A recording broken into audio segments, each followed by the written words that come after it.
Few stories recalling old issues this week on ThreatWire. NVIDIA has released a security notice of a high severity issue that they worry affects many types of DRAM GPUs. This past week, researchers at the University of Toronto released a new scientific paper showing the use of a row hammer attack on GPUs. A row hammer attack works by rapidly hitting the physical rows of memory, allowing for the data to be eventually changed or corrupted. Row hammer attacks are not new. They were originally discovered in 2014, affecting CPUs, and were eventually mitigated.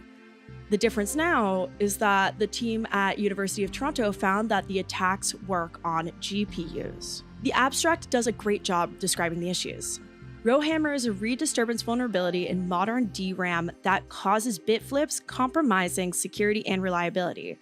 While extensively studied on Intel and AMD CPUs with DDR and LPDDR memories, its impact on GPUs using GDDR memories, critical for emerging machine learning applications, remains unexplored.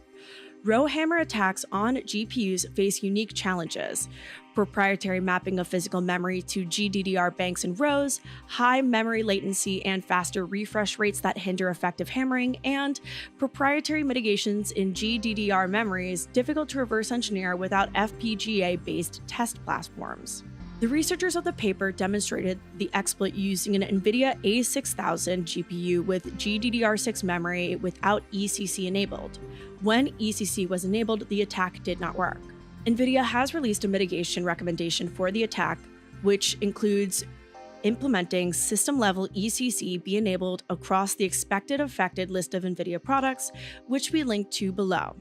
Last month, I previously reported on how a new attack on Citrix products was discovered, and it was being called Citrix Bleed 2. The original story was very early in its discovery cycle, but we are back and it's being exploited in the wild now. As a reminder, the original Citrix Bleed was found in 2023. It allowed for MFA bypassing with the NetScaler Gateway and NetScale ADC products via buffer overflow exploit. Citrix Bleed 2 was introduced to the public in June 2025, affecting the same products. This time, though, Citrix Bleed 2 is executed by using an out-of-bounds memory read to bypass authentication. The CVE for this out-of-bounds read, CVE 2025-5777, was added to the CISA Known Exploited Vulnerability Catalog this week. Given its 9.3 CVSS, this confirms that this is actively being exploited in the wild, a far cry from the original statement put out by Citrix, claiming it was not seeing any active exploitation of the CVE. Citrix has now walked back on that point. This turnaround from nothing to everything came quickly after researchers published two working versions of the exploit, POC or GTFO, and proof of attempts of using the exploit as early as June 23rd using the gray noise honeypot telemetry. Thank you so much for watching ThreatWire for the week of July 14th, 2025. If you enjoyed this show, please head over to patreon.com/ThreatWire. Apologies for the shorter, higher level show today. I wanted to make sure I got a show out, but I'm still recovering from being sick last week.